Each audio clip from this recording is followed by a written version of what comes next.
Right, just waiting for YouTube to catch up. Live streams are delayed by a little bit, 20 seconds maybe, something like that.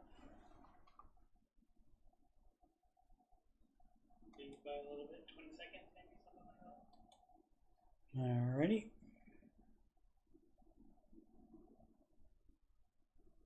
So sound works and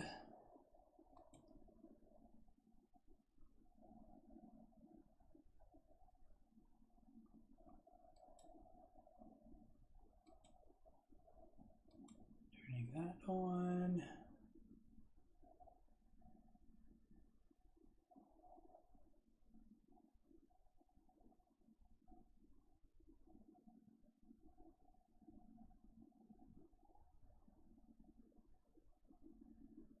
All right, weird. Turn monetization on. Is it copyright is being shared? I don't know. Maybe that was an accident by YouTube. All right. What up, AJ? If it isn't AJ, how's it going, sir? Alrighty, let's get started. Hey, we are live.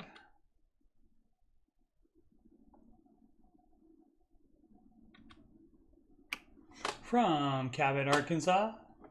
It's Saturday afternoon. Smack dab in the middle of a Ramsey Solutions Total Money Makeover weekend event that they're having in Franklin, Tennessee this week. And we do this show, when I say we, I mean the royal we, meaning just me, answering your financial questions with Coach Steve Money, and that is Saturdays and Sundays, 4 p.m. Eastern Time on the weekends. That's Ramsey time during the week when the video is on YouTube. All right, so if you could scroll down, if you're interested in the financial content, that would be this stream right here. The music playlist that has 8 or so Ramsey adjacent songs in it. Check those out if you are so interested. And of course the Ramsey Show after show. And 370 of those. Used to be able to do those every weekday, but then moved, got a different job, and so now I can't do that anymore, but I do that when I can. All right, no plugs. Hey, let's get to the questions. Playing the guitar and saw me go live, says AJ. Figured I'd say hi. Thank you for saying hi, AJ. That's very nice of you. Always appreciated. Okay, so this is a great one to start off with. 8532EISUS. And this is a great one because this shows you how none of the multitude of information in here changes any of the advice after you read the title. So rental property to pay off primary residence home. And the answer is yes, of course, you would do that. Now that's the advice. Now he has told somebody that they can buckle down if they only owed a little bit on it. They could buckle down and pay it off in 2 years, and still keep the rental property, that kind of thing. But generally, it's gonna be always because you're not supposed to take out, once you pay off your original home, you're not ever supposed to take out more mortgage on that. A lot of people like to upgrade and so forth and buy a bigger house, and so the ideal would be that you do not do that. But let's see, there was one piece of information in the details that was semi-relevant, but nothing else is. So let's just go through it. I want to ask this question today, but it's hard to reach him. Indeed, Hence posting here, asking for opinions. Husband bought a small condo before we got married. Doesn't matter. Start our marriage there. I mean, you on radio shows, you have to have that information because otherwise it would just be, question and answer, question and answer, question and answer, and you don't get any color on it. So it's better for a radio show and any kind where you have other people interacting. It's better that they interact for just than 2 seconds than to just ask the question. So, but as far as in general, people's individual situations don't really affect the order of the steps. And that's just the way it is. The steps are very simple and they apply to everybody. A lot of people don't think that they apply to them, but they do. And you can choose to follow them or not. Let's see, where were we? He paid it off when we were dating. Great. Currently worth about $300K. Value increased $240 to $300K in 7 years. Doesn't matter. Fast forward now, after 5+ years of a marriage. That's great. Doesn't matter. We moved to another state 700 miles away. Now that matters because that means, and rented out the condo, that means you're making less on it because you have to have somebody in that state managing that rental, and so that means less profit for you. And so you can have one bad bathroom leak or like a roof issue, and there goes all of your profit. Let's see. Welcome to baby girls. Excellent. Congratulations. Kids are great. Doesn't change the answer. We bought another home to settle down. The mortgage payment per month is, and it doesn't matter what the payment is. No matter what you say the payment is there, it doesn't change the advice. Similar income, so many details. Oh, I want him to sell the condo and pay off our current mortgage and be free, but my husband says he will keep it for the next 10+ years, saying it will gain value over the time. It probably will. Maybe he is attached to the condo, maybe, and I can't really push him since in the end it was his property and he paid it off before we got married. It belongs to both of you now. Once you get married, everything is our. So, or is he right to keep the condo because we were paying off the mortgage in 3 years anyways? Now 3 years isn't that long, and so maybe that might fall into where Dave would say if you really want to buckle down and pay it off and like make yourself pay it off in 2 years. And sacrifice some other stuff that you would be buying. Let's say, so we just have a buckle down for the next 3 years. I personally think it's a really bad investment property to rent out. Only good for primary resident. Also having 2 kids under 3. Childcare expense alone is around $40K a year. Yep. We live comfortably. Don't buy any things. But we like to spend money on travel. That's things. Sports, food, socializing. Yeah. So I mean, you can have all that, or you can cut out most of that and pay the mortgage off faster. So paying $7K in mortgage per month makes us a bit tight with our income. $7K is a lot of mortgage. Does it even say what that? Oh, the condo that rents out for less than $1,800. Yep.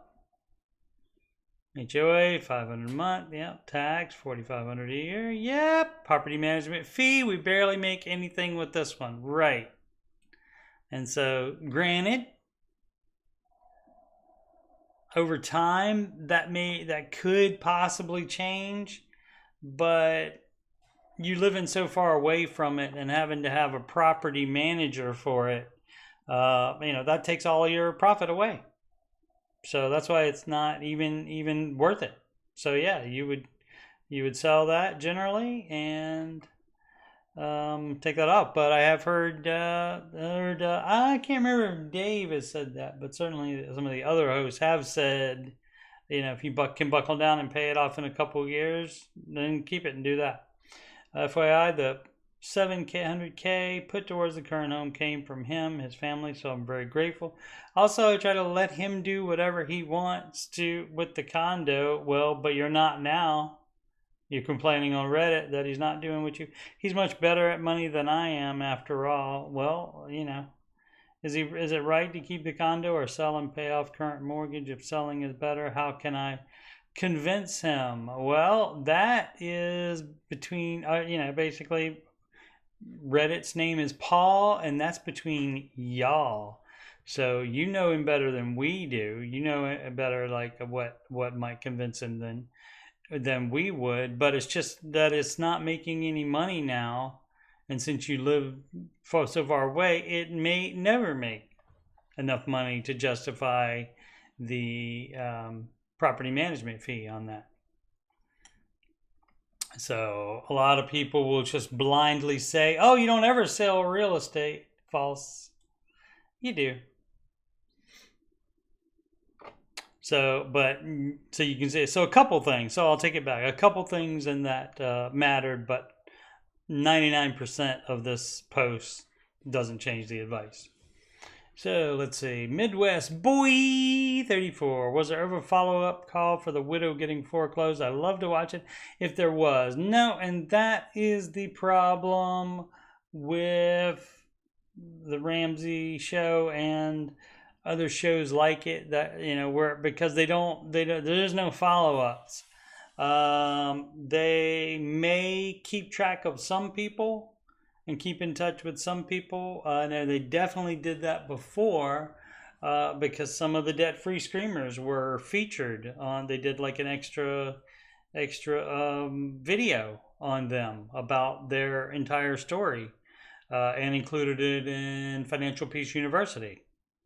And so one of those is a former chatter. I haven't seen her in there in a while, but from Austin. I can't remember her actual name at the moment, because you could find this on the YouTubes, but her username was Debt Free Granny. And so hers was a great story. But they don't like keep track of people for follow-ups and call back for follow-ups and such. And we don't get closure. We never get closure. Another thing that we don't ever get, usually, almost never, is the other side of the story, the spouse's point of view, the friend's point of view, the other members of the family point of view. We don't get that.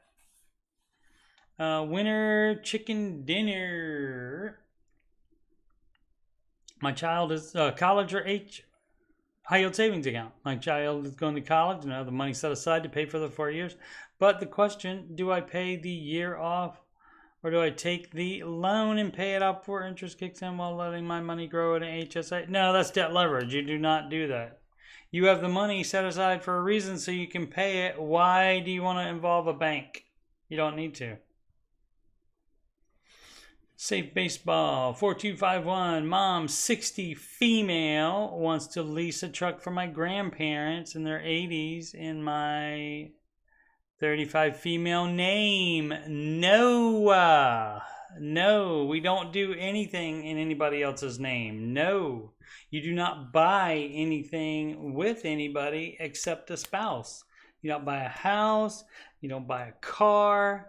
You definitely don't lease, and leasing you wouldn't do anyway. Leasing is the worst way to operate a motor vehicle, according to Car and Driver magazine. They did a study on it. And so I know, or at least type in, none of everything you're doing there is bad. Hashtag boundaries, hashtag, whatever you can think of. So no. That's going to be a no for me, dog. And Dave as well. Eyes like Emerald City. That's nice. Nice and green.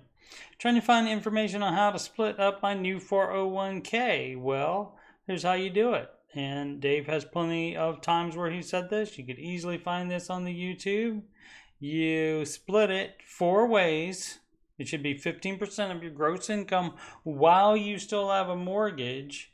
If you're completely out of debt, have full emergency fund, and have paid that mortgage off. In addition to your also have addressed kid college if that's applicable. But then, once you pay the house off, then you can invest whatever you want. But as long as you have a mortgage, it needs to stay at 15% of gross income.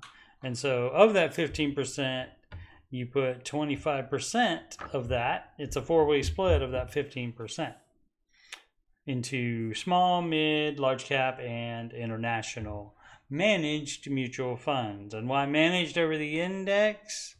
Because managed funds can make more. And a lot of people will just instantly say, but what about the extra expense ratio? What about that? Yeah, but if your managed fund makes 9% more, like mine have, and the extra expense ratio is 0.3%, I think you can handle the extra 0.3%, and I think it's well worth the 0.3% expense ratio. And so, I mean, a lot of these math guys, they claim to be about all math, but they're not doing math in that point. By thinking about that, they're just saying, "Oh no, it's 1 cent higher. Oh no, that's cost more. I shouldn't do that, no matter how much more it makes than the index." So yeah, don't and even if you are doing the index, also if you're just doing S&P, do not sleep on the Nasdaq. People love tech. Do not sleep on it. Hockey Guy 327, how to handle married spending money. Hello, my wife and I are 26. Just baby still, and our finances are almost completely together. Should be completely together. Debt free, have a fully funded emergency fund, own a home, and actively save money. Great. Make roughly $120K per year combined. The only thing not combined is our spending money. Every month we budget out spending money and keep it in our own personal accounts to spend as we want. I mean, that's fine as long as you agree to do that. Let's see, discussing this with my wife, we are both happy with this arrangement. Okay? I mean, it's not like you're keeping it a secret. It's just you're making that money separate. It's together, but then the way that you are doling it out in your budget, it goes to, I guess, separate personal accounts. And can be spent for fun. So, I mean, it's not, as long as there's no secrecy with what you're spending it on, I don't see any problem with that one. I feel like the traditional answer would be to keep it all together and just budget on the purchases instead of what we were doing. No, it doesn't bother me as long as there's no secrecy, and as long as one of the spouse asks, there's not going to be a problem as to what are you spending your money on.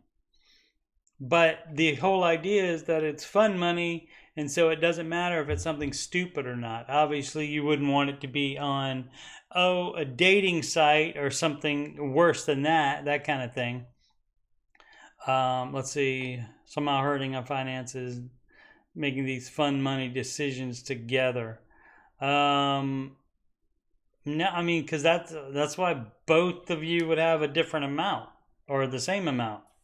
Whichever way you try to do it. Some spouses say, I don't need that much, and so they take less.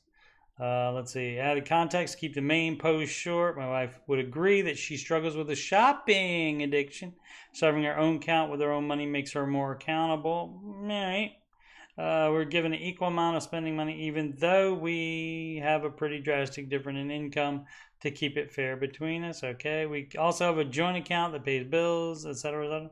We both agree on this. Could be things we both use, furniture, electronics, or things like makeup for her, or maybe the odd things for my hobbies. Well, I mean, if you're paying for makeup out of the joint account, then it seems like you could do fun things out of the main account as well.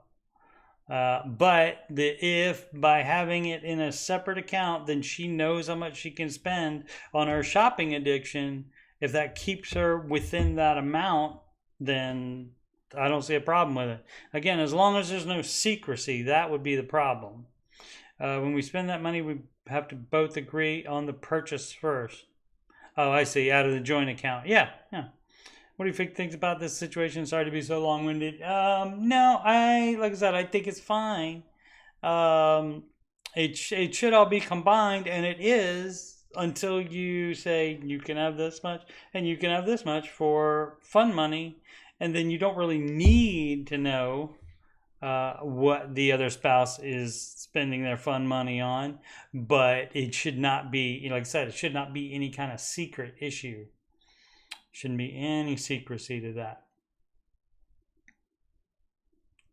Because if there is secrecy to it, then that means there's most likely a reason for it to be secret, and that generally is not good in a marriage. Living ad 8754. Should I lower percent towards my 401k? I put 5%, 6%, excuse me, in my Roth and 5% in my 401k. Okay, if that's a gross, that's 11%. And so you need to do 4 more if in fact you're on step 4. Let's see, just bought a house and have a surprise bill. Septic field needs repaired. People, I don't know what happened to the to be there, but like a lot of people, especially in the Midwest, will give you the needs repaired instead of needs to be repaired. But because of this, it wiped out the money I saved for bills and safety net. We call that an emergency fund. Should I lower my retirement contributions or slowly build up the safety net again? Yes, because if you do not have an emergency fund, that puts you back in at least baby step 3. If you don't have $1,000 even, if you spent all of that money, then you're back in baby step 1. And so these are 1, 2, and 3 are one at a time until they're done. Step 4 happens after 1, 2, and 3 are completely done. And so, yeah, you would stop investing entirely while you build up either step 1 and then step 3, or just if you already have 1,000 is still saved, you would have to build up your full emergency fund again. And so, yeah, and that's how it works. Every time you have to tap it, the emergency fund. Every time you have an emergency fund, basically you're in pause mode on everything else, including investing while you get that emergency fund back. Emergency fund is the it's like probably the most important financial peace giver, and so you got to have that in place, and that is more important than investing. Granted, you would have that and be investing once you have that whole fund. But as far as if you don't have either of them right now, it's better to have the emergency fund first. The real vitamin C, okay? Baby steps 4 and 5, or 4 and 6, buying cars, ugh, well. So a lot of people do this stuff, and this is weird. To me, anyway, because it's like, okay, so you doing it correctly, right? Steps 1, 2, and 3, and you do those again in order, one at a time. And so you saved your baby emergency fund, you paid off all your non-mortgage debt, and then you have your full emergency fund, and now you can start investing. And for them, I guess no kids, so they're not doing step 5. So step 4 and 6 is investing 15% of gross income into retirement, and step 6 is to pay off the mortgage early. Make that go up a little higher so you can see the bottom baby steps on top of my webcam frame there. What was I saying? Oh, okay, but this is what happens as well. So people get done with step 3, and then at that point they don't want to just do 4 and 6. They want to start doing other stuff as well. Like, oh, well, we lived with the cars this long. Now we need to buy better cars and stuff. And why can't you just chill in the same cars? Unless there's something wrong with the car and it needs replacing, as the other people would say, that other poster, assuming from the Midwest. Unless it needs to be replaced, unless it has a problem with it, why? I mean, you can certainly do that. You can certainly start saving. You can budget whatever you want, but you do need to be doing steps 4 and 6. I mean, you can pause 6 for a while and just invest. But you should be doing both of those at this point. Let's see, we have 70K in a high yield savings account. Okay. So in 4 and 6, it doesn't say put $70,000 in a high yield savings account. It does not say to do that. Now, if that's your emergency fund, then you also wouldn't spend that on a new car, because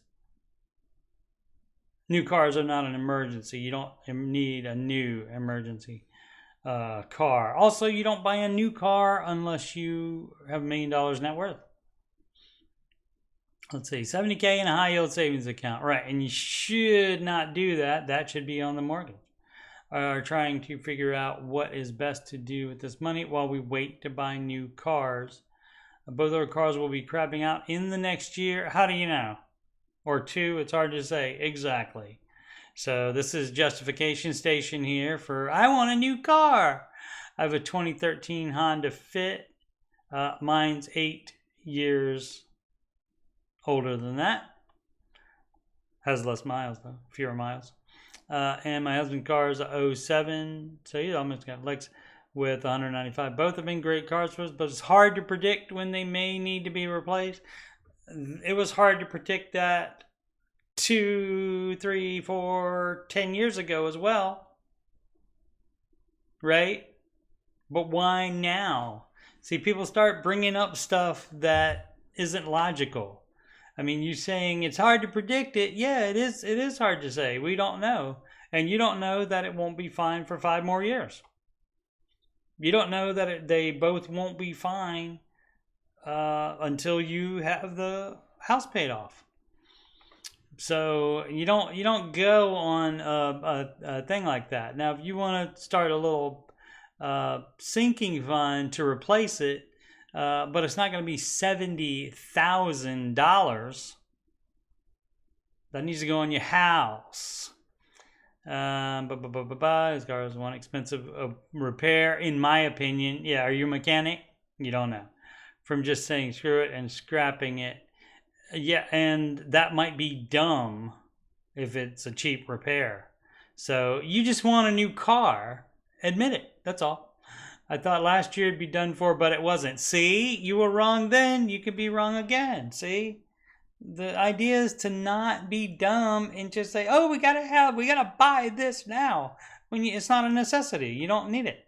Hoping my car can make it through next year. It made it through all these years so far. Why is it? People are nutty. It's justification station here. They're trying to justify buying the new cars, and so. You got more baby steps to do. Get in step 7 first before you replace those cars, if at all possible. I understand if it goes out and it needs a new engine and you say, well, that's not worth repairing. Fine. You can get a new to you used car. Again, unless you're a millionaire, you don't buy new cars anyway. So these people just want new cars. And most of the time, they'll be getting them no matter what people tell them on here. 41 comments. Even no matter what Dave would tell them if they call. Most time when people make up their mind and say, I want a new car. And here's all my justification reasons for it. And that's all this whole thing is.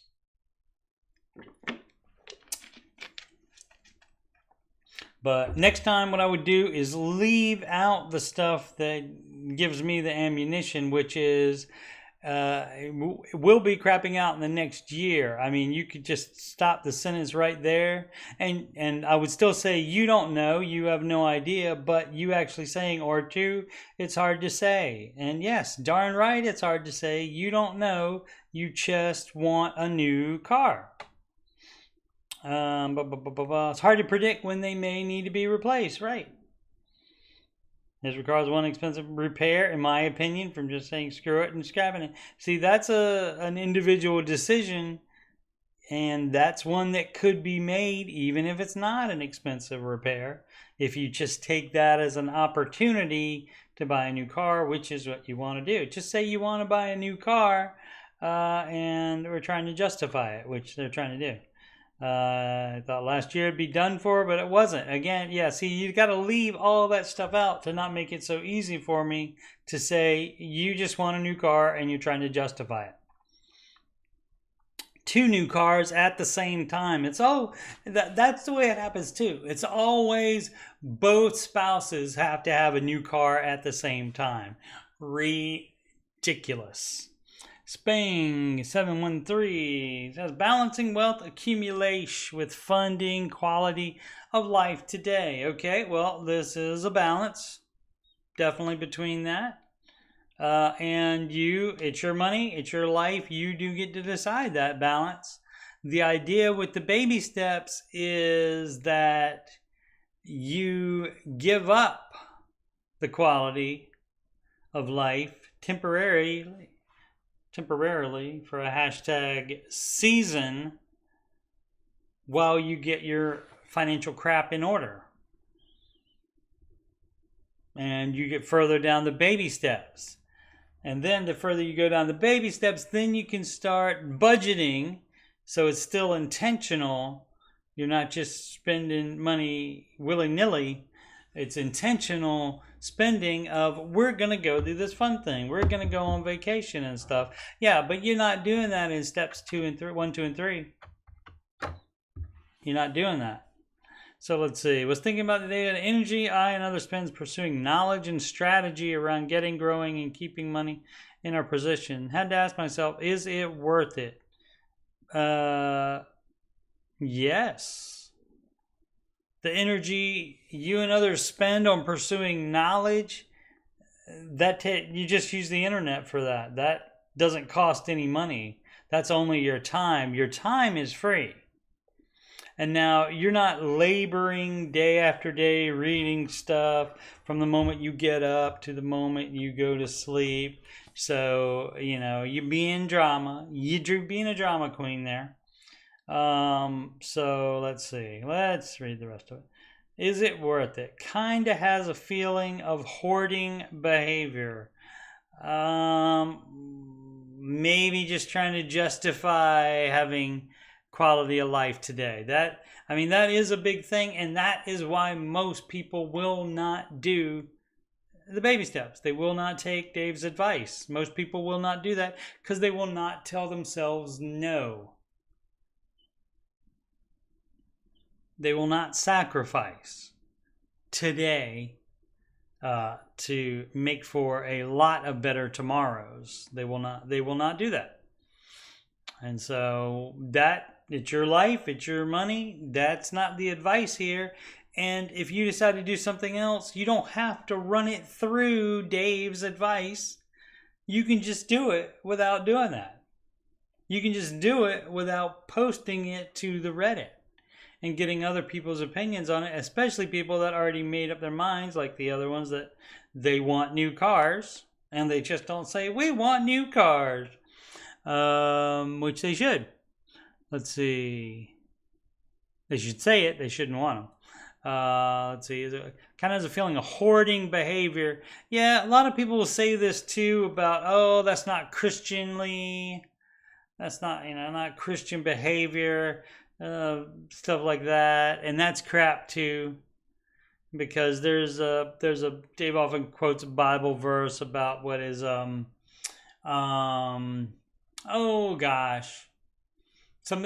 about saving,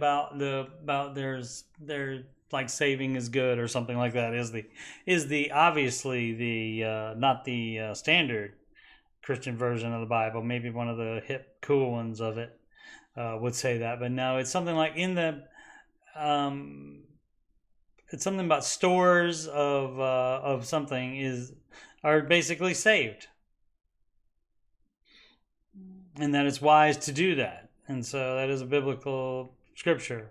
And so now hoarding is different. Once you get to hoarding, now by doing the baby steps, if you have a full emergency fund, that's not hoarding. If you're investing 15% of your gross income, that's not hoarding. You will need that money later to live once you retire. Saving for your kids' college, that's not hoarding. Paying off mortgage early, that's not hoarding. Now, if step 7 said build wealth and you keep all of it, then that might be hoarding, but it doesn't say that. It says build wealth and give. And Dave himself says build wealth and give a lot of it away. And so let's see. But you're not concerned about hoarding it away from others. You're worried about hoarding it away from yourself here. And what about the life I live today? What about it? Is it fair to my 55-year-old self to only think about having dollars when I'm 80 and might be dead? Yes, it is. Because guess what? You might be alive by then. If you're alive by then, you would certainly appreciate it. Anyone struggle with balancing pursuits of wealth for tomorrow at the expense of today? P.S. I'm married but don't have kids. Okay, great. No, and you're not. I mean, you can still, depending on what baby step you're on, which this seems like it's more like an earlier baby step, like 1, 2, or 3 type of deal, in which you're expected to be sacrificing the fun stuff. You're supposed to be sacrificing living today for that. And again, this is why most people will not do that, follow Dave's advice, because they will not do that. They will not give up their Starbucks. They will not stop going out with friends, even though it means spending $100 a weekend. Let's see. Is it fair to my 55-year-old self? Yes, it is. But you can make that decision. You get to do it whatever way you want to. You do not have to run it through the Ramsey advice or through Reddit or anyone else. You can just do it if that's what you want to do. And so the baby steps are how they are for a reason, and they are there to get you to a place where you can retire with dignity. And also, best case scenario, you have extra money to leave to your heirs. You don't have kids, but maybe you have other family. Or you can donate it to a worthy cause, a cause that's worthy in your opinion. But yeah, I mean, you can balance this. I mean, like I said, you're supposed to sacrifice some stuff, but people put fun money in the budgets immediately. From, starting with step 1. Some people do that. And so you can still do that, but I mean, it can't, you're not going on vacation in steps 1, 2, or 3. Some people do during step 3 already, I'm sure. Some people do it in step 2, I'm sure as well, but they shouldn't be doing it. So, I mean, the budget is up to you, and you're married, so it's up to the both of you on what to do it, and that's what really counts. Not my opinion, not even Dave's opinion. Obviously, Dave's opinion is the best thing for you to do financially, but Dave's not worried about the life you live today. He's not concerned about that. He's concerned about you not having any money in retirement. And that's also part of paying off your mortgage early. Because if you pay off the mortgage early, then you don't have a rent or mortgage payment when you're retired, and that also helps. But like you said, you could also be dead. So you can roll the dice on that if you want. I prefer not to roll the dice on that. Daisy, Deisy. Daisy, but with an E in it. How to pay off cards? Well, you don't spend the money on anything else to pay off anything. Let's see. Hey everyone. Hi guys. So I am doing the snowball effect. Okay, for my credit cards, I have debt on multiple cards. 10 grand on one, 500, 375, 4,500, 17. Okay, it bothers me because this person didn't even put them in numerical order. And so, so I get why this person is having trouble. I have 2,500 to put towards my debt, but not sure how should I pay off the small ones and then be left with the other 2 big ones. What are your thoughts? Well, so if you see the snowball effect, you see what it says right here, right next to your question. Pay off debts from smallest to largest. And I'm guessing, theoretically, if you know who Dave Ramsey is, theoretically, you've heard that before. So the answer is yes. When in doubt, read the baby steps first and then post would be best. But then, of course, a lot of people, let's see, pay off debt from smallest to largest using distance. Well, maybe that doesn't apply to me because I don't even put them in the numbers in any kind of order. I don't put it as smallest to largest, not largest to smallest. I just put whatever number I want to on there. And so it applies to you too. So yeah, it's smallest to largest, always. Military baby step dilemma. Phrase material. Posted this in the military. Thank you for your service. And plan on doing the 20 years, hopefully. And thank you. I'm following the baby steps to the T. All right, great. I just have some problem with how I want to approach these next steps since Dave doesn't have clear advice on it. A lot of people think it's not clear and they're incorrect about that. They just don't want it to be clear. They just don't want it to be there. So let's see if it's actually something. There are some things that people don't understand, like because it doesn't say do steps 1, 2, and 3 in order one at a time. People do skip past those and say, "Oh, let's see. Let me start saving my $1,000. Oh, but I'm going to still keep investing or start investing. I'm going to do that, and I'm going to pay off my mortgage early, and we'll get around to the full emergency fund eventually and paying off debt, like that." And so, I don't know how you would think the advice would be to skip past baby steps 1, 2, and 3 to start investing until 1, 2, and 3 were completely done. I don't know how in people's head that goes, but I will admit not to understanding probably most humans. I am following the should I save up maybe like 15% of wife's income for a house down payment, even though I don't plan on buying until I'm out and settled, which won't be until 14 years from now. So you can, but you'd have to be at least in step 3B to save for a down payment. So let's see, or just beef up retirement accounts, and then when I approach the 5 to 7 year mark, start saving for a down payment. Yep, that's fine too. You can do it whatever way you want to, but if you still have debt, you're not saving a dime towards that. If you do not have a full emergency fund, you're not saving a dime of down payment yet. Down payment is step 3B. It's not written here, and so I understand how people could be confused about that. But if you watch a week of shows, Ramsey shows, it's going to come up. If you read Total Money Makeover, you will see that is where that goes. Let's see.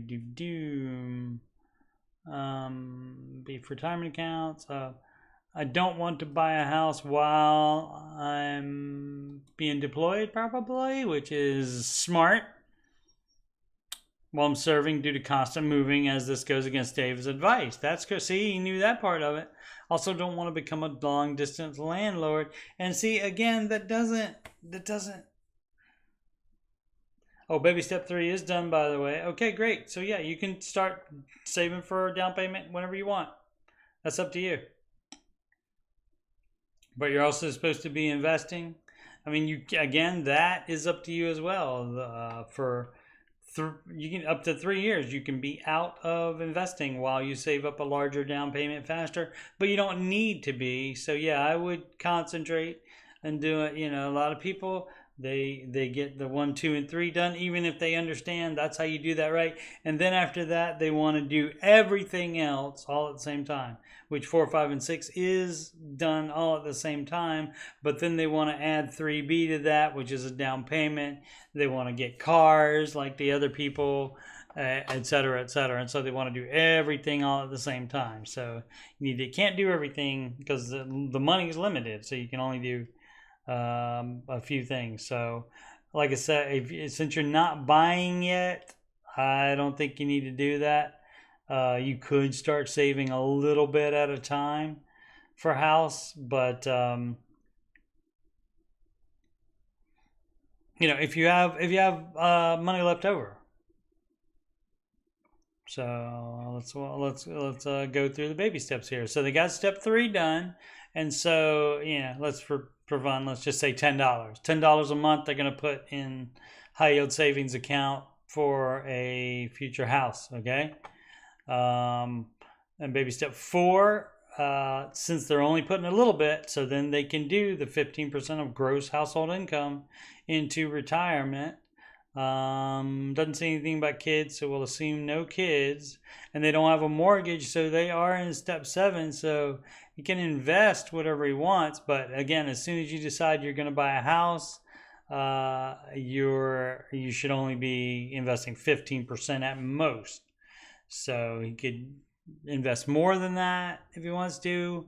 Again, for 2 or 3 years, you can even do 0 on investing while you save up a larger down payment faster, but you don't need to do that. So that's gonna be up to you.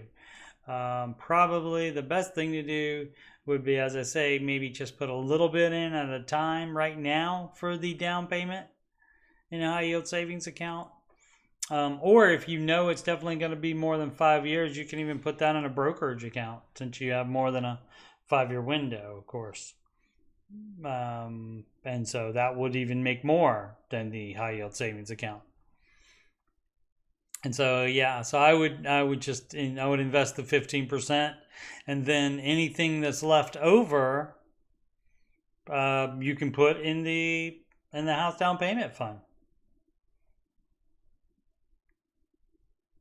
So and make sure, some of the other people talking about their fun money and stuff, you can budget fun things too. You're done with baby step 3, so you can do those things. Granted, any fun money you spend is going to be less to the house down payment. So you just got to think about it like that. And so you got to think about, well, do I want to do this fun thing today, or would I rather put that money towards an eventual house? And so that's how you decide that. That's how you decide the balance between those. What up, Sid? Sid in the house. How long did I miss Sid by? Oh, a good 15 minutes. Maybe she's still here. Hopefully, Sid. Hopefully I didn't miss you. Chemical Rich 4752, closing a credit card with a balance. You cannot do that. The credit card company can close it off to new charges while it has a balance, especially if it's past due and they're may end up putting it into collections. They can certainly close it off to new charges, but you'll still have that account with them and you still owe them that money. Let's see. Closing credit card with a balance. I'm going through hardship and I'm reaching out to creditors for relief. Okay, my total credit card utilization is 101%. That seems like a lot of percent for credit card utilization, especially since the amount of credit card utilization recommended is donut. That's a 0. One company offered to close my account, reducing the interest rate to 6% with a monthly payment of $40. Okay. I'm curious as to how this would show up on my credit. Your credit's gone. It's over. Your credit's gone.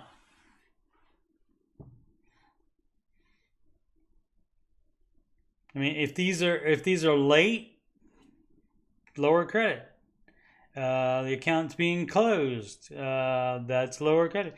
I mean, they're not really closing the account because you're still paying them, so you do still have an account with them, but they may have a different category for it. And if the card would obviously be not, you wouldn't be able to put new charges on the card. And so let's see. I don't know how it would show up, but it's not going to help it, definitely. Research is topic, but the only negative information I'm getting is the effect on credit age at which I'm not worried at. All right. Made me click on it. At which I'm not worried at. Oh, I thought there was more. My bad. So you don't need it. Let's see, what's this first one? If you're not planning on opening new kinds of credit soon, doesn't make much difference. No, it doesn't. No, we don't care about credit score, so it doesn't matter. But being late will make it go down, and so if you're already late, your utilization rate may make it go down as well. That might be too much. Let's see. High school questionnaire, HS questionnaire. Take a loss on the house for better community living situation with 2 little ones and a dog. Make it close to impossible to list traditionally. What? Our current house is paid off, but we're debating taking a below market open door offer to make it work. I mean, to buy it? We have a place to stay for free until we are into our next house. Why can't you list it traditionally? Living situation with 2 little ones and a dog. Does that mean you can't clean it up for people to come look at it? Is that the problem? The walk away amount difference would be about 20 to 30K or 5 to 7% less. I would find a way to clean it up if that's it. I don't know what I mean. We recently moved across country, bought new construction 1.5 years ago, and I've realized commutes, community, house size is not ideal for us. Yeah, and that's better if you figure that out before you buy a house, so you don't run into this situation. I'm not eager to get a mortgage in this economy, so it's weighing being debt-free versus the old quality of life. We would be well within 25% to take home. With the new mortgage on a 15 fixed, we'd be getting a 30 fixed with the plan to pay it off in 5 years. Why then? Why? Why would you do that? Well, we just want to have leeway. Guess what? When people have leeway, guess what the average human does? They take the leeway. And so with the plan to pay it off in 5 years, sure. A lot of people have 30-year mortgages and say, we'll pay it off within 15 years. It'll be fine. And then guess what? They don't. So not approved. Not approved to do that. It'd be eating a loss and not walking away with a profit on a house sale. That's your money. If you want to call that stupid tax for buying too early. Moved across country and bought new construction. So if you didn't live in that new state, city, if you did not live there before, you should at least rent in a new place. You should rent for at least a year in a new place before buying a house. Because that way you would know how long the commute was. You would know about the community. And you could look at house sizes to see what's ideal. Just some insight on this move to see if anyone else has been in a similar position. It's a want, not a need. Yep, but we'll improve our quality of life. That's up to you again. Also, we live in an area still seeing a lot of growth, influx in the community we want to live in. Likely isn't going to get any cheaper. That's probably the same with most areas. All the best to you and your families. Thank you so much for that. I will pass that on to them.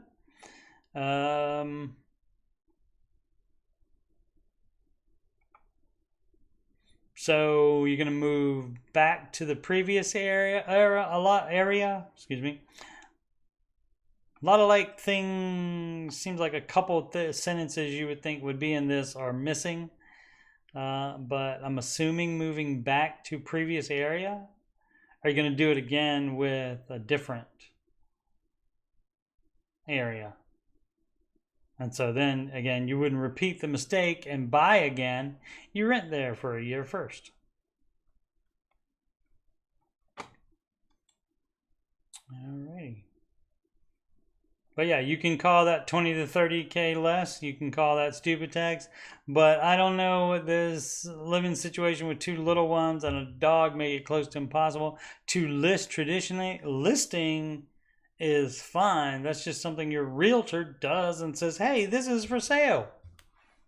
So, I mean, what's the problem? You can't clean it adequately, or you guys can't be gone for people to come look at it.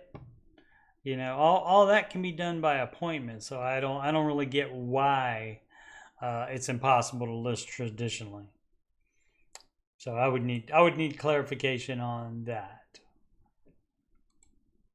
Put in the comments if you have any idea what this person means by the living situation with 2 little ones and a dog, making it close to impossible to list traditionally. I'm assuming it's what I thought about people looking for at the new house. Lexus NX, that would be a car. I make $60K a year with possibly a raise coming, so it'd be about $70K per year. Looking at a Nexus NX 250 premium that I can get for $46K out the door. Is this a new car, sir? And the comments, 89 comments, the comments must have gotten hot because too much heat for the person deleted their Reddit username. I'm married. My husband makes $55K a year, sometimes less. I have $25K saved right now. This sounds dumb, but my dad is buying the car for me as a gift for graduation for all of my hard work. I'm a registered nerd. Great. Is it dumb to let my dad pay the $46K cash? No, if he has that extra cash and you know that's extra for him and that's like a giftable amount, if you know he doesn't have debt, that kind of thing, or even if he does and has no interest in paying it off, I mean, you can let him do that if that's what he wants to do. For reference, this won't hurt him financially at all. Exactly. So yeah. My dad wants me to pay $500 a month for as long as I like with no interest. Okay, then no, we're not doing anything like that. That is the problem. If he wants to gift it to you, yes. If he wants to loan the money to you, that's a negatory good buddy. Another Bible verse says neither a borrower nor lender be, or something like that. Of course, borrower is slave to the lender. So no. Any financial arrangements like that Dave likes to say on that makes Thanksgiving dinner taste not as good. No Huckleberry 4646 medical debt. Love the show, but discussions about medical debt are sometimes flat wrong. People with low incomes and hospital medical debt should be directed to the debt forgiveness department of the hospital. Yeah, some hospitals do have programs for that. Legally, they have to provide write-offs at certain income levels. I did not know it was legally. I knew that they did have programs like that. Nobody, especially someone on the edge financially, chooses medical debt. All right. Well, you don't unchoose it by not spending money on crap and getting in a lot of other debt. So you could not do that, and that would put you in a better situation for the medical debt. But yeah, you can check out that debt forgiveness partner of the hospital department. Yeah, you can see what any kind of programs that they would have. Sure. Trying to think if they have said you can arrange things with the hospital before. So maybe that is included in that. But yeah, I don't recall them specifically saying the debt forgiveness department of the hospital. But they said that you can arrange it with medical facility. Greedy C 0723. How to build up your emergency fund. Well, like the other thing, how do you do? What was it for? How do you pay? Oh, how do you pay off credit cards? How do you build up your emergency fund? You do not spend the money on anything else. 23 right now, making just under $100,000. Live in New York City. which that means that 100,000 is more like 40K in the rest of America. Paying around 1,800 for rent, additional 60-80 on utilities. Food, I probably spend anywhere from $10 to $20 a day on food, and that is too much. Some nights I'll have ramen and leftovers to save where I can. You should be doing that most nights, probably. I pay roughly $500 a month in student loans. Transportation comes out to $315 a month. Whatever I have left pretty much goes to my brokerage account. So you're doing it wrong. Let's pay off debt before investing. I have almost 10K saved up in there, but I work in finance, so I have holding periods and wouldn't consider it an emergency fund. Right. I want to build up my savings. What would Dave do? Dave would do the baby steps. I'm going to build up my savings account so I always have a few thousand readily available. No, you get $1,000.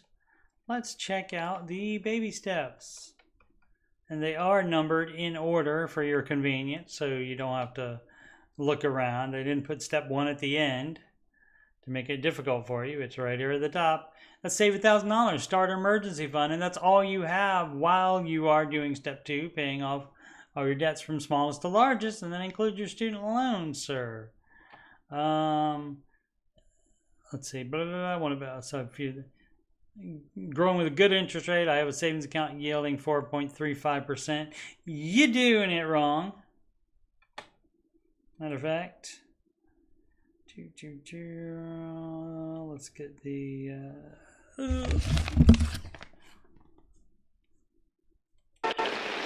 You're doing it wrong.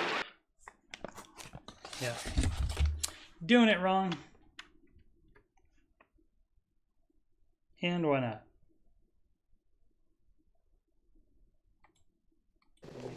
If everything you're doing is bad, I want you to know this.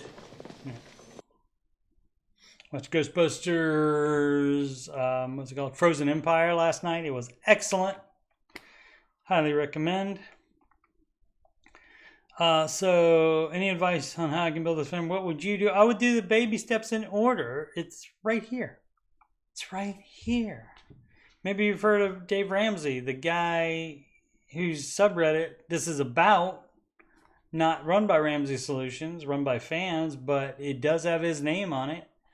And so the baby steps are the advice. And so what would Dave do? Flair put on here as well. Dave would do the baby steps. So I don't understand. It's just, you know, I guess people get into the, well, I live in New York City, so I'm different, I'm special, so the regular stuff doesn't apply to me. So it doesn't apply to me. I want to have a few thousand readily available already. So you don't want to do the baby steps, it sounds like. So, I mean, I would either do the baby steps or do whatever you want to. You can do that. It's your life and your money. Best thing to do, of course, would be baby steps. Another what would Dave do flair here. Roman data scientist. Does that mean he is a Roman person, or is it Roman data that he is scientifically analyzing?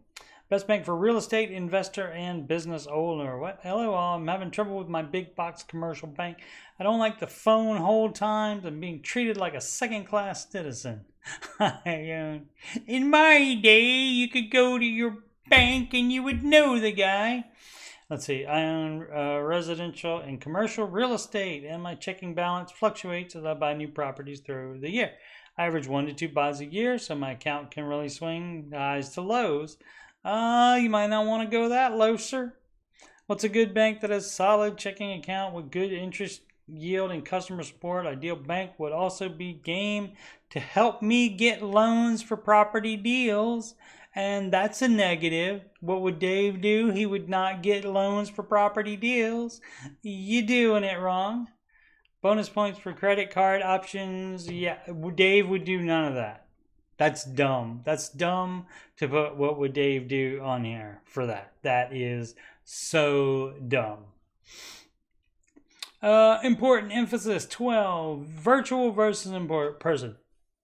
Looking at signing up for FPU and only seeing one in-person class in my area at a church for 2 hours on Wednesdays.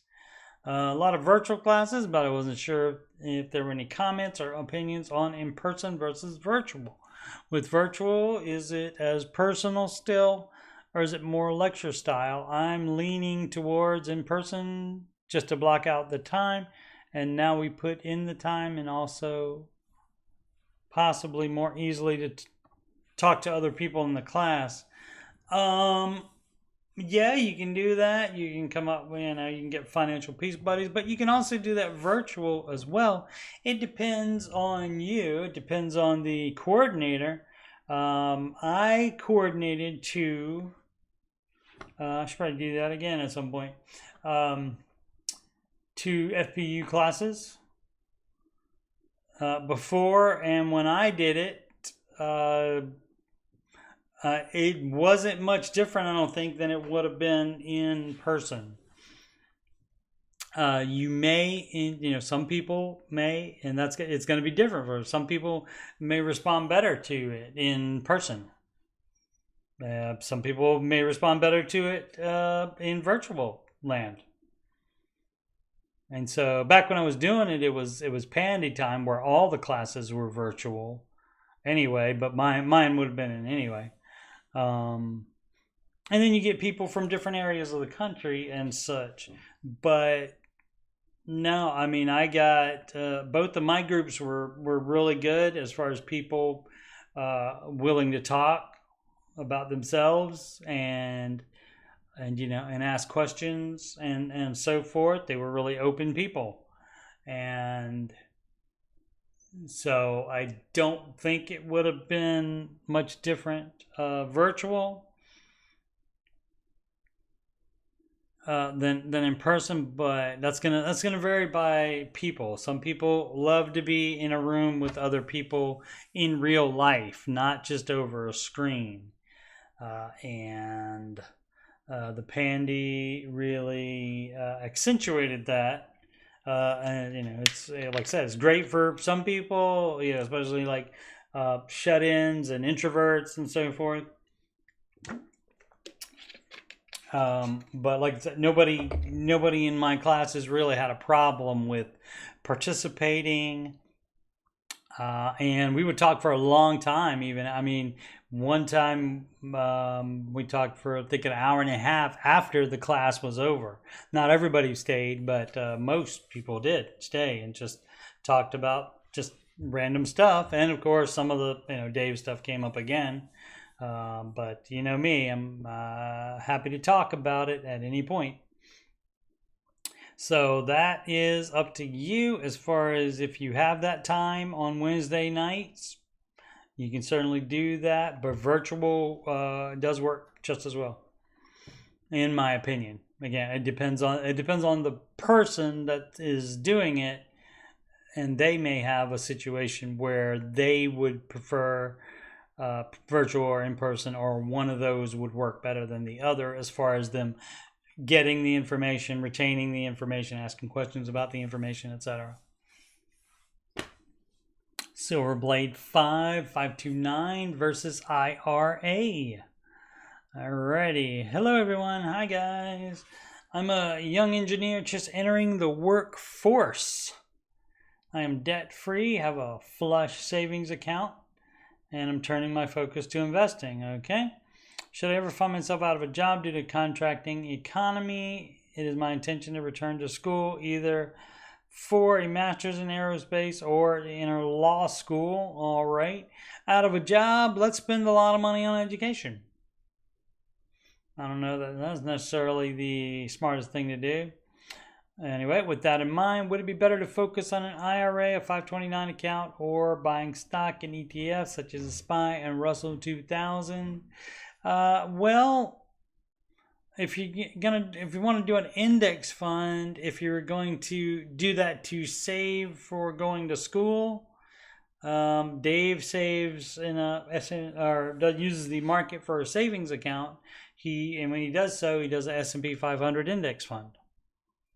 Now, for retirement, he recommends managed mutual funds because you can find some that beat the index. And so by just going with the index, you're leaving the money on the table. But for using the market short term, and short term does still mean at least 5 years, then you could use the market for it. Let's see here. I would challenge the thought process there about as soon as I'm out of job, instead of getting another job, I'll just go to school. I don't know what sense that makes. But to do that, an IRA is not going to help you go to school because that's for retirement. Too much penalties. And then, of course, you got the capital gains you have to pay taxes on if you take the money out of it. 529, as you could do, but that has to be used for school. I think they have a new thing now where eventually it can be rolled to an IRA, I believe is what they did with that. Or buying stock in ETFs such as and Russell's 2000 small cap index by S&P 500. Understand that 529 and IRA accounts have very similar tax advantage, and the 529 has higher contribution limits with the primary right because it's a savings. I don't know if it is for if there's an age limit on that either. It seems like as an engineer, it seems like the best thing you can do if you find yourself out of a job would be to get another engineering job. I don't think they are scarce, I believe. So I would challenge your whole premise here. But that's the difference between because you can't just take those out, and you can't deplete an IRA and use it for school. You can't do that without penalty. And of course, you got to pay the growth, which you would in anything that you, in any savings account, you'd have to pay the interest. In a brokerage account, you have to pay, again, the capital gains tax on it. Subject age 351. Use baby step 1 to pay off baby step 2. I do not see where it says to do that. It says save $1,000 as fast as possible, and then pay off debts from smallest to largest. So I don't see the logic in why you would save $1,000 first and then pay off debts with it. If that was the plan, it would just baby step 1 would be pay off debts from smallest to largest in that case. So illogical, Captain. Would there ever be an argument to use the baby step 1 $1,000 emergency fund to finish paying off baby step 2 debt? No. I assume there isn't, and the correct answer is just wait an extra month to finish baby step 2. Exactly. You got it. You figured it out. Good job. I understand you want to be done with baby step 2, but it's just another 30 days. You'll be fine. I get it. This is the way. All right. Little Mandalorian stuff going on there. Should me wife leave a career? My wife and I recently had our first child 2 weeks ago. We're discussing how to proceed in the next few years in regards to our careers and our finances. She is currently a school teacher making $50K annually. How much is childcare gonna be when she goes back to work? I'm a fire medic. My base salary is on $75K with a bit of overtime opportunity. Before the tax, I estimated that we need roughly $90K a year after tax to maintain our standard of living. Maybe you gotta lower that standard of living, Bubba. We live fairly frugal. I don't know about that. I was also blessed enough to be able to purchase my first home at 20 years old, which I sold several years ago for decent profit. This has enabled us to get a larger mortgage, probably. Let's see. To have a good mortgage payment. This enabled us to have a good mortgage payment on a nice home, $1,900 a month, greater than the market. Okay, could still be too much for you. Especially if you think about going down to one income. Brought a decent amount of money into this marriage. That doesn't matter at this point. Stuff you did when you were single, as far as financially, doesn't matter. It's all together now. Still have about 100K still, two stills in savings. Like I said, I'm frugal. Okay, great. Sounds like you might be keeping money separately as well. And so that's not the advice either. We owe 260K on our 600K home. All right, so let's just say you make 75, was it? Oh, base with quite a bit of overtime opportunity. So let's say you could make up that 15 during the year. And so that would be the 90. So what's the problem? She can stay home with baby. What's the problem? But 90 is 180 and 45 is 225. So that's still too much mortgage for you. So, and of course you don't think about that when you buy the house to begin with. You just think, oh, we're both working, we can afford it. So, but that's not how it goes. And people also don't think about that when they take out the student loans and they go to school and then don't graduate and then have a child and want to stay home with the baby. And people don't think in advance about that stuff. Own our cars outright, no debt. That part is great. This is our complete financial status. However, she believes it would be a good move that our kid is born to take a year off work, maybe longer if we have a second. Well, yeah, absolutely. She makes, what'd you say she made? 50K. How much is childcare going to cost? This makes me uneasy for several reasons. It should, because you bought too much house for this situation. So what you could do is move down in house. We would not be able to sustain our expenses on my salary alone. I just said you would be. Right, your salary alone, so that means you got to work the overtime. And if you don't get the overtime, then you move down in house. That's too much house for you. Even just the 260 that's left on it is too much house for you. The 600K was too much for you as well. So what was that? 90 and 50. So give them another 10 to make it even. 150, that would be 3. So that would be a $450,000 house. $450,000 mortgage is even with both of you still working. So it's too much house is your problem, sir. I'm not afraid of, let's see, unless I start crushing the overtime. I currently love my job and enjoy going to work every day. Okay.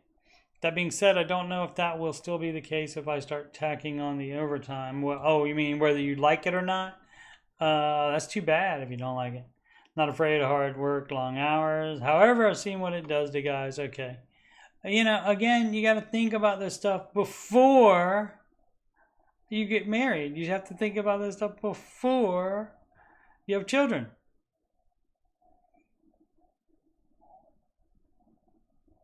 And then, even if you don't think about it before, guess what? Now you have to adjust because you do have a wife and a child. And so, let's see. I've seen the way medics treat patients when they don't want to be there. I don't want to be that guy. I got you. We've discussed her getting a part-time job. Maybe me just working a little overtime. Okay, that's fine. What you do is communicate, compromise, and if you can't do those, then it's time for counseling. Or her starting a furniture flip business to bring in a little extra money. That's fine. Anything is fine. But the amount I make on overtime is really just a lot more than she would make on a part-time gig. Of course. So I'm just concerned that it could turn into me working extra 72 hours a month. Will that affect my mental health? How will that affect our family? Well, don't let it move down in-house then. I know if push came to shove, I would do whatever I had to do to provide. I'm just concerned about deliberately choosing this path. Move down in-house then. It's too much house. House poor. All that being said, childcare itself is crazy expensive. Exactly. I would love her to be the one to raise our kid, not a stranger. Great. Do that then. Move down in-house. I don't know if this is the right place to post this, but input is appreciated. It's as good a place as any. Edit. People have pointed out that 90K spent last year seems to be Leaking money, indeed. I should have added that last year we spent $15K on home improvement projects where I completed the labor. We also spent an additional $6K on vacation. Yeah, all that's done. No more home improvement projects. No more vacations for a while. However, I agree that even $70K a year, $5,800 a month seems high. Yeah. Our added necessary expenses are $3,300, mortgage, insurance, electric, phone, internet, gas. Okay, it means we're spending $1,500 a month on groceries, home supplies, and everything else. Too much. That's too much. Does it seem excessive? Yes, it does.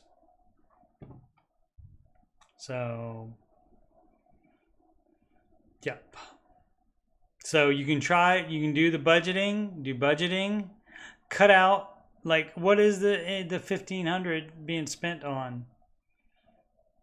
Groceries. If it's mostly groceries, then you gotta reel that in.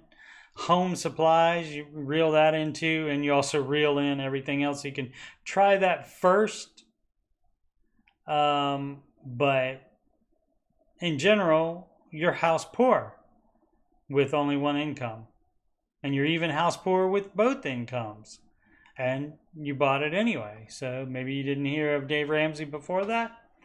And so you didn't know, but that's too much house. Even what you have left in the mortgage is too much to cover with just your one salary. And so again, all this should be thought about in advance before buying such a house, but you didn't, so now you have to adjust. Should I use 401k loan to pay off student loans? That is a negatory good buddy. You do not tap retirement ever except to retire with, or foreclosure, or to avoid foreclosure or bankruptcy. Pretty sure we'll get flamed here undeservedly, but I think this is a decent strategy. Well, then if you think it's a decent strategy, why not just do it then instead of asking? That's pretty dumb. I have 36K federal student loans collecting 6.5%. I pay a bit over $2K in interest yearly. I have an emergency fund in the market of 140K. So you're doing it wrong. Everything you're doing is bad here. Everything you're doing bad. Market feels low, so I'm hesitant to sell low and use shares to pay off student loans. Tough. That's what you do. That's what you do. Emergency fund can't be in the market either. So everything you're doing here is bad. You're doing it wrong. Asperger's or Russ, 87 is 20K enough for emergency savings? How did my camera move? Let's try that. Curious on your thoughts with this. My monthly expenses being debt-free for 3 to 6 months. Expenses come out just under 10K. Well, all right. I mean, is that close? Is 10K closer to 3 months or 6 months? It would be better if you said what it was. Let's see. If I need a new roof, new furnace, new car, that 20K will hit a huge dent if I only have 20K in it. Right. Well, you don't get a new car ever. And if you need a new furnace, you have more than one person do an estimate on that. And see, maybe it just needs a repair. Same with roof. But yeah, since you have a house, you should have a 6-month emergency fund. So, which if that's 3 months, then doubling it would be 20K. And so, yeah. Is it better to throw more in savings and less in investments? No, you should only have 6 months. Unless you have known expenses coming up, and then you can have additional, in addition to the 6 month of expenses emergency fund, you can have savings for that. It's called sinking funds, where you say, I'm going to need new tires eventually. And so you start saving a little bit at a time for that. Why does David, Asperger's or us, 87. 2 different questions in a row. Is it going to be more? Nope. Thought it was going to be a bunch of questions. No. Why does Dave Ramsey hate gold? I don't think he hates it, People are so dumb with their over-exaggeration. He doesn't recommend it for investing. That doesn't mean he hates it. People are dumb. Just curious with this one. I see gold is on a rise this year. Yeah, that's this year with going over 2,400 plus spot price. Why not keep gold in your portfolio? Because historically it doesn't make as much as the market. Next question. Traditional share, 21. Better job, lower pay, advice needed. Okay. 2 years ago, I was in the financial trenches, maxed out credit card, payday loans, and one debt consolidation loan that I could not seem to stop consolidating over and over again, huh? I made a decision that this was it. And every time you consolidate it, guess what? That's another fee. So that's further in debt. I made a decision that this was it. Needed to change this. Dave Ramsey's books helped me so much. I learned about money, behaviors, and now I needed to take drastic actions. Excellent. I did just that. Worked hard, paid off credit card and canceled it, and paid off my payday loans. Excellent. I now have just one loan, which is $80,000 remaining. It was much higher, and this is my last loan I'm working on to pay off. Okay, at the time I was in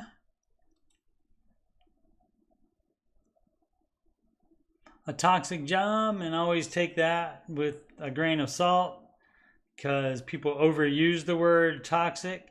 I just didn't like it there. Does not mean it was toxic. So I left that jib 2 years ago, and I work as an office administrator now with better salary. Great. I can finally save money and rebuild financial security. However, my job, although it was toxic, helped me hone my skills as a business analyst, skills I rarely use now, but I'm okay with that since I need to put my financial security to the forefront, at least for now.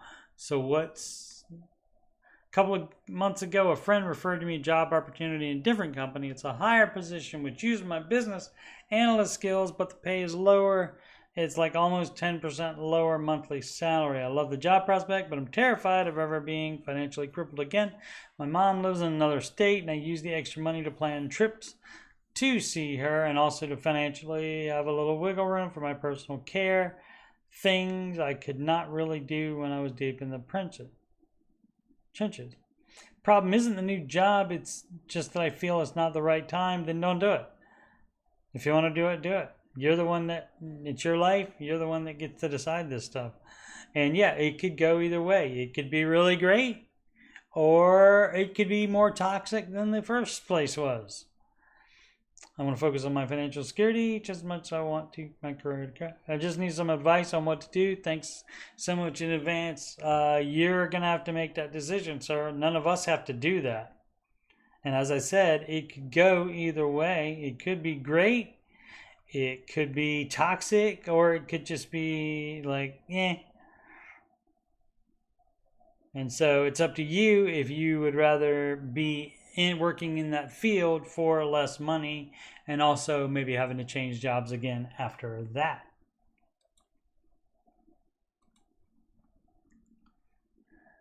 Oh, Asperger's are us. Running me ragged here. How long till I become a millionaire? It's gonna be a while. Completely debt-free, paid a house off in 6 years. Great. 0 car loans and just paying insurance, tax, and regular bills. No kids. Have over 100K. My pension, 98K and 457B. Have a very stable job, making over $100,000 a year. I started contributing to Roth IRA this year. That I plan to contribute $7K per year. Do you think it'll take me a while to become a millionaire? You don't say what your net worth is now. See how stocks do with my Roth, and then go from there. You shouldn't be doing single stocks. You should be doing managed mutual funds. So let's see. So we're saying, so if you have over 100K in pension, so that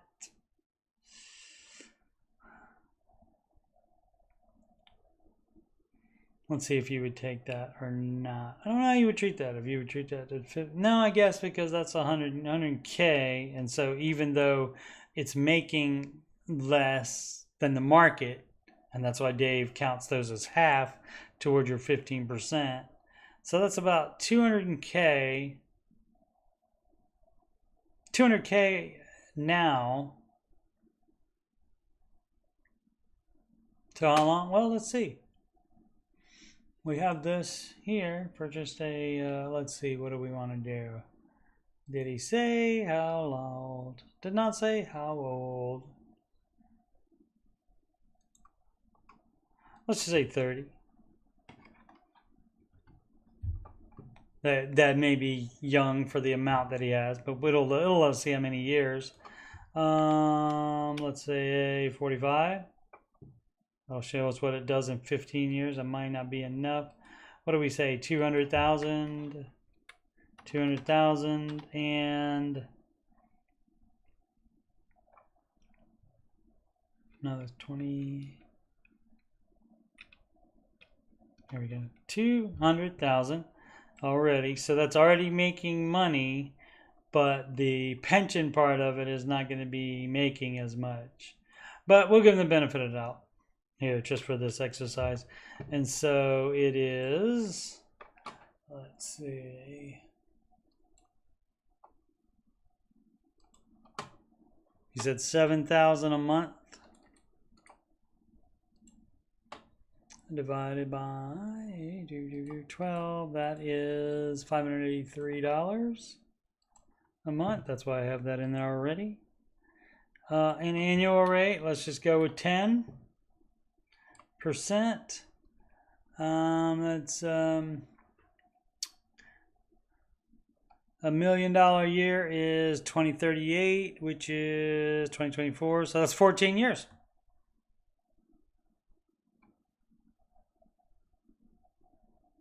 Yep, 14 years.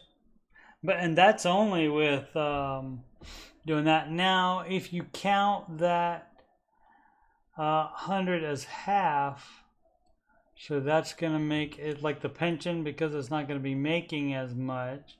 That would be 150,000, and you'll still be putting extra money into the pension, which is not included here. And did he say he's doing extra other than that? Oh, just the Roth. 98K in the 457B. So yeah, so let's just go 150 on that, which would make it probably more accurate. And let's see, and so that's going to take longer. Let's go to 55. Boom, boom, boom. $1 million year is in 2040, and so that is 16 years from now. Is that right?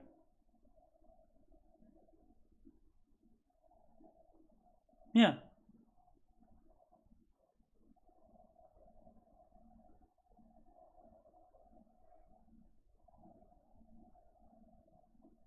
Yep, so not that much longer. So yeah, 14 years. So if you were hoping it was going to be 5, that's not going to happen.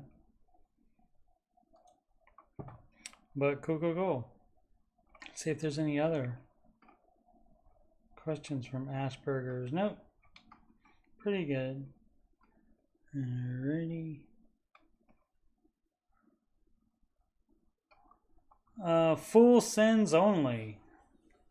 I don't know what that means. 202, needing help. I, 24 man, have been dating my girlfriend, 21 female, and things are getting rough over expenses and money. Well, might be time to bounce based on that, dog. She is constantly nagging me for getting a house, and I have been looking for affordable options in our area. Nagging at you for getting a house. That has nothing to do with a girlfriend. Modulars and cheap older homes. She's not able to save money to save her life. He is constantly spending money? Literally. Okay, simmer down now. Do you mean she? On just random stuff. Every time I mention it, she gets upset. Every time I mention about it, she gets upset. Mention it, you don't need the word about in there, and shuts down on me for several hours. Yep, for reference, I live a very frugal life and live on the bare necessities. I don't know what to do, but I'm at my next for feeling anxious. You should not be with somebody that makes you feel anxious about being frugal. And so having different ideas about money is a valid reason for not being together. So You may want to look at that. You can go through some counseling if you want, but if you guys are already living together, you're doing it wrong. And so counseling to work through that. Communication, compromise. And if you can't do those two things, then you need counseling.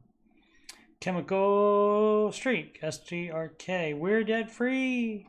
Earlier this week, my wife and I finished paying off the car and finally completed baby step 2. We still feel the high of making that last payment and are excited to see all that money that has gone to debt stay in our account. Excellent. To all those in baby step 2, keep going. Every day the finish line is closer, and the feeling of not owing anyone anything is worth it. Agree. Alrighty, I will be back again tomorrow, 4 p.m. Eastern Time. That is Sunday the 12th.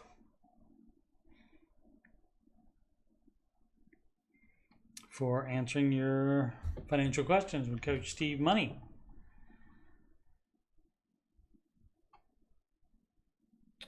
All right, and you can schedule a free financial coaching consultation / assessment with me at calendly.com / Coach Steve Money.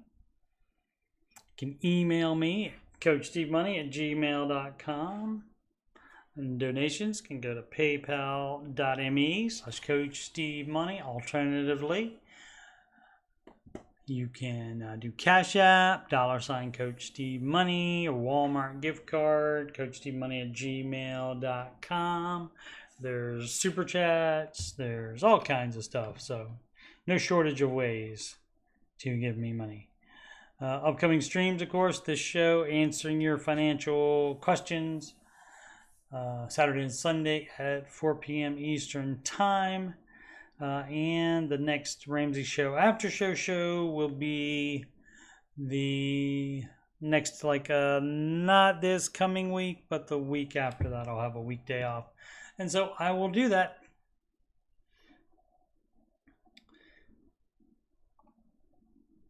All right. Thank you so much for watching. Please subscribe, like, and comment. And of course, make smart financial decisions every day.